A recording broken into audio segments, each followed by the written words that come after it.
The evening sky over the little town of Shantipur was painted in shades of violet and gold, clouds drifting lazily as if tired from the day's heat.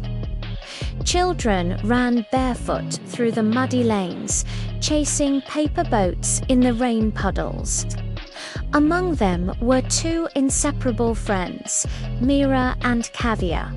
They had grown up like twin stars, always circling one another. Mira was bold, the kind who would climb the tallest tamarind tree without blinking. Kavya was gentle, a dreamer with a book always tucked under her arm. Where one went, the other followed, and the whole neighborhood often said, "Their hearts are tied by a single thread." But time, with its sharp scissors, loves to test the strength of such threads. When they were 16, a fierce storm rolled into Shantipur. The rains didn't stop for days. Water flooded the streets, livestock were swept away, and families scrambled to protect what little they had. The river that ran behind the town broke its banks, turning fields into lakes. On the fourth night of the storm, lightning split the sky and set fire to the thatched roof of a small house near the river. Inside lived an old woman everyone affectionately called Nanny. She was too frail to escape on her own. Shouts echoed through the rain, but no one dared to enter the raging waters. Mira didn't think twice. "We have to help her," she shouted, tying her dupatta tightly around her waist. Kavya trembled, fear clutching her heart. The water roared like an angry beast, swallowing everything in its path.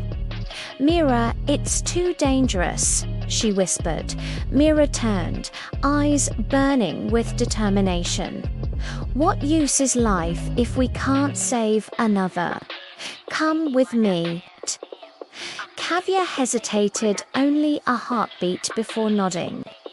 Together, they grabbed an old lantern, shielding its flame from the rain, and waded into the flooded street.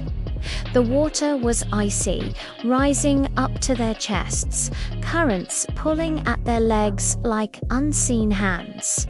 The lantern swayed in Mira's grip, casting trembling shadows on the water. Kavya clutched Mira's shoulder, whispering prayers under her breath. "Hold on to me," Mira said firmly. "We're not letting go." Step by step, fighting the current, they reached Nonny's house. The old woman stood at the doorway, clutching her walking stick, her face pale with terror. "I can't move fast. Children," she cried. "We'll carry you," Mira replied. Between them, they lifted her frail body onto their backs. The lantern flickered, almost dying, but Kavya cupped her hand around it, guarding its tiny flame. With each step back, the water fought harder, surging against their legs, but their bond was stronger than the storm. Finally, drenched and shivering, they reached dry ground. The villagers rushed forward, wrapping blankets around Nanny, praising the girls with tears in their eyes. That night, under the dim glow of the lantern, Kavya whispered to Mira, "You are the courage I don't have." Mira smiled, touching Kavya's hand. "And you are the light I'd be lost without." The storm passed after 3 more days, but the memory of that night remained etched in the town's heart. People began calling them the Lantern Friends, a symbol of hope in darkness. But their story didn't stop there. Years rolled by. Mira went on to study nursing in the city, while Kahaniya became a teacher in the same little school they had once attended. Distance tugged at their bond, but letters flew back and forth, carrying secrets, jokes, and comfort. Then one day, tragedy struck. Mira met with an accident while rushing to save a patient. Her legs were badly injured, leaving her bound to a wheelchair. For weeks, she drowned in despair, refusing to meet anyone. One rainy evening, when thunder rolled again over Shantipur, Kahaniya arrived at her doorstep, holding a lantern. She placed it on the table beside Mira's bed and said softly, "Remember this. You held it for us once. Now I'll hold it for you." Mira's eyes filled with tears. The flame danced in the glass, small but steady, reminding her of the night they had braved the flood together. In that moment, she realized her spirit wasn't broken. It was only waiting to be lit again. With Kahaniya's encouragement, Mira began painting, something she had once loved as a child. Soon her artworks filled with vibrant skies, rivers and lanterns glowing in storms found their way into exhibitions. People admired not just the colors, but the story behind them.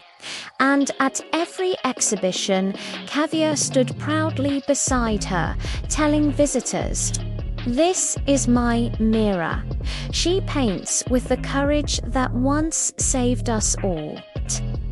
The town of Shantipur never forgot the two girls who had once walked into the storm with nothing but a lantern and love for a neighbor.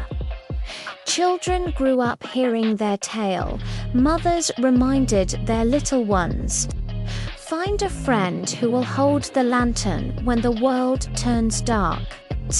And whenever the rains returned, villagers swore they could see through sheets of water, two shadows moving together, one carrying the flame, the other shielding its eternal companions on the bridge between fear and hope. Because real friendship isn't just about laughter in the sunshine. It's about the lantern you carry for each other. When the storm refuses to end,